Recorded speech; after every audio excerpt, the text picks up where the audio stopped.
Bienvenidos a Economía. Ante el impacto de la guerra de Irán sobre los precios mundiales del petróleo, los países miembros de la Organización de Países Exportadores de Petróleo y sus socios, la llamada OPEP Plus, decidieron ayer aumentar por segunda vez consecutiva sus cuotas de producción. El grupo OPEP Plus, al que pertenecen los principales productores de petróleo como Arabia Saudita, Rusia y varios países del Golfo, acordó un ajuste de producción a partir de mayo de 206.000 barriles diarios. Este incremento se suma al aumento ya aprobado de otros 206.000 barriles diarios para abril, reafirmando así una segunda subida consecutiva de la producción. Mientras tanto, algunos petroleros con bandera turca e india ya han logrado cruzar sin impedimentos el estrecho de Hormuz. Y vamos a profundizar en este tema con Ana Nieto en Nueva York. Saludos, Ana. En el marco del conflicto con el problema del paso por el estrecho de Hormuz, ¿qué efecto tiene la subida de la producción de la OPEP y Rusia? Paco, se lee esto como una declaración de intenciones sobre un futuro con el que hay un compromiso de aumentar la oferta cuando cesen las hostilidades en Irán. El compromiso es para el mes que viene, es una fecha tentativa, igual que lo fue abril para el anterior anuncio. Los productores del Golfo, de hecho, han tenido que reducir su capacidad por la imposibilidad que tienen de transportar buena parte de la producción por el estrecho de Hormuz, el verdadero problema mientras esté de facto cerrado o con una escasa circulación. La OPEP lo que sí que ha hecho es advertir de que no habrá un arreglo fácil a la crisis energética, incluso cuando acabe la guerra, por los daños en las infraestructuras, que serán caros de arreglar y tomarán tiempo en ser restauradas. El grupo de productores advierte que los ataques a las infraestructuras son pasos atrás en la normalización de la situación. El petróleo hoy está más pendiente de los ultimátums que de los movimientos que pueda hacer la OPEP, la verdad. Y el Brent cotiza por encima de los $109 por barril y el West Texas, el que es referencia en Estados Unidos, por encima de los $112. Es decir, que el daño está hecho incluso en el mejor escenario de fin de hostilidades. ¿Cuáles son las previsiones provisionales? La semana que viene vamos a tener las últimas previsiones del Fondo Monetario, aunque esta organización ya ha anticipado un fuerte impacto negativo tanto económico como financiero, sobre todo en Asia, que es donde hay una dependencia más directa del petróleo de la región y de países de bajos ingresos. La ONU prevé una desaceleración del comercio global que creció un 4,7% el año pasado y que se podría quedar en un crecimiento del 1,5% este año por la caída de la demanda. Se espera que vayan haciéndose además más evidentes las quiebras en las cadenas de proveedores y una subida de la inflación que puede tener un severo impacto financiero por la posible subida de las tasas de interés. Si el conflicto no se intensifica más, el crecimiento esperado para este año, según la ONU, pasaría del 2,9% con el que se hacían las previsiones al 2,6%. Todos estos son números que tienen a veces escasa traducción tangible, pero estamos viendo que en buena parte del planeta se están tomando medidas muy efectivas para combatir problemas de oferta de combustibles. Se están retrasando impuestos y se está rebajando el consumo. Gracias, Ana, desde Nueva York. Gracias.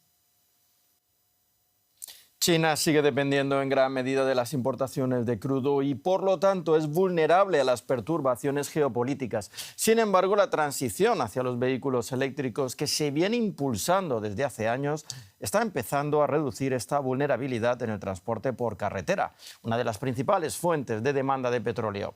Esta rápida transición de China hacia los vehículos eléctricos contribuye a amortiguar la actual crisis de los precios del petróleo provocada por la guerra en Irán. Una flota de camiones de Sany, uno de los mayores fabricantes de camiones de China, en Tangshan, cerca de Pekín. Aquí se percibe el creciente interés por los camiones eléctricos, ya que, con la guerra contra Irán, aumentan las preocupaciones por la subida vertiginosa de los precios del petróleo importado. Creo que en el futuro la tendencia general seguirá apuntando hacia los vehículos de nuevas energías. Lo fundamental ahora es que con las guerras que se están produciendo en el extranjero, nuestro país se ve afectado porque dependemos del petróleo importado. En cuanto a los vehículos de combustible, el problema es que nuestro país aún no produce suficiente petróleo crudo. Dependemos principalmente de las importaciones. La diferencia de precio también se nota entre los conductores profesionales. Desde hace unas semanas circulan más vehículos eléctricos por la ciudad. El impacto debería ser relativamente pequeño, aunque sigue habiendo un ligero efecto. Durante la hora punta de la mañana me da la impresión de que el tráfico no está tan congestionado como antes. Pero si miras a tu alrededor, la mayoría de los coches son eléctricos. Para los hogares, este tipo de coche puede seguir siendo un poco más caro al principio, pero si te instalas tu propia estación de recarga doméstica, termina siendo mucho más rentable. Y si la electricidad se genera con energías renovables, se puede seguir ofreciendo a un precio asequible. Según los expertos, esto beneficia especialmente a la economía china. China es una de las principales economías del mundo que mejor está resistiendo las crisis petroleras actuales. Los precios en el país no están subiendo necesariamente tan rápido como en otras economías. A su vez, también estamos observando cómo la adopción de vehículos eléctricos y las estrategias para garantizar que la red eléctrica no dependa solo de los precios del GNL están dando muy buenos resultados. Con esta estrategia energética, China podría convertirse en un modelo a seguir para otros países que acusan ahora mismo los elevados precios del petróleo. Damos paso ahora a otras noticias económicas que queremos destacar. Las especulaciones sobre un inminente alto el fuego en Medio Oriente y la apertura del estrecho de Hormuz hicieron que las cotizaciones volvieran a subir en las bolsas asiáticas. Las bolsas de Seúl y Tokio cerraron al alza. Seúl registró un aumento del 1,4% y Tokio del 0,6%. También en Singapur la bolsa subió un 0,4%. La apertura del estrecho de Hormuz aliviaría de nuevo el comercio internacional de petróleo y estabilizaría los precios. El gobierno de Indonesia anunció este lunes un aumento del 28% en el recargo sobre el combustible para aviones.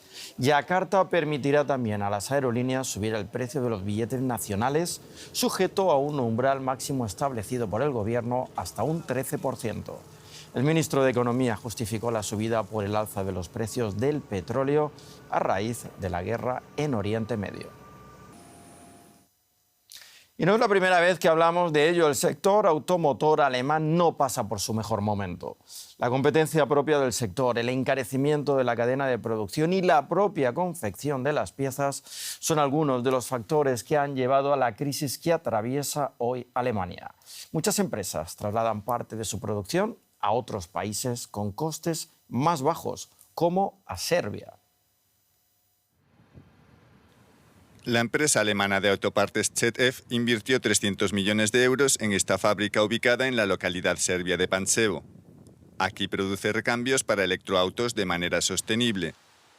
Los sueldos son más bajos que en Alemania y las autoridades no suelen demorarse a la hora de conceder los permisos necesarios a compañías extranjeras. Sin embargo, como otras empresas en Serbia, también aquí sufren la baja demanda de la industria automotriz. Las ventas de la industria del automóvil se han estancado en todo el mundo, pese a que la producción podría aumentar, como en nuestra empresa. La matriz alemana examina dónde y cómo emplear los recursos sobrantes. Tecnología de última generación en una planta que combina producción, investigación y desarrollo. Gran parte de sus cerca de 1.200 empleados se ha formado aquí siguiendo el sistema dual alemán. Además, ZF Serbia colabora con universidades de la región en la formación de futuros ingenieros. Gracias a nuestros colegas alemanes hemos conseguido todo lo que aquí tenemos. Cientos de empresas alemanas emplean en Serbia a decenas de miles de personas. Sus salarios son más bajos que la media del país. Con un volumen de operaciones de 9.000 millones de euros, Alemania es el principal socio comercial de Serbia. El año pasado cerramos con un superávit comercial con respecto a Alemania. Las empresas alemanas confían en los proveedores serbios, lo que muestra que estamos bien posicionados en el mercado alemán. El gobierno serbio intenta mantener un equilibrio entre el comercio con la Unión Europea y sus socios del este. Los principales son China y Rusia. Con los rusos comparten religión, lazos históricos y un idioma similar. Desde 1999, cuando la OTAN bombardeó el país durante la guerra de Kosovo, muchos serbios desconfían de Occidente.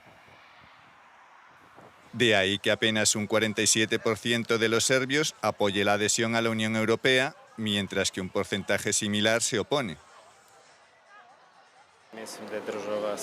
En Serbia imperan el caos, la corrupción y la falta de justicia. Ser miembros de la Unión Europea ayudaría a que nos fuese mejor. La UE nos necesita más que nosotros a ellos. Soy partidaria de la adhesión a la Unión Europea, pero no creo que llegue a suceder. El hecho de que Serbia no forme parte de la Unión Europea implica desventajas. Por ejemplo, los camioneros serbios solo pueden circular por el espacio Schengen un máximo de 90 días dentro de un periodo de 180.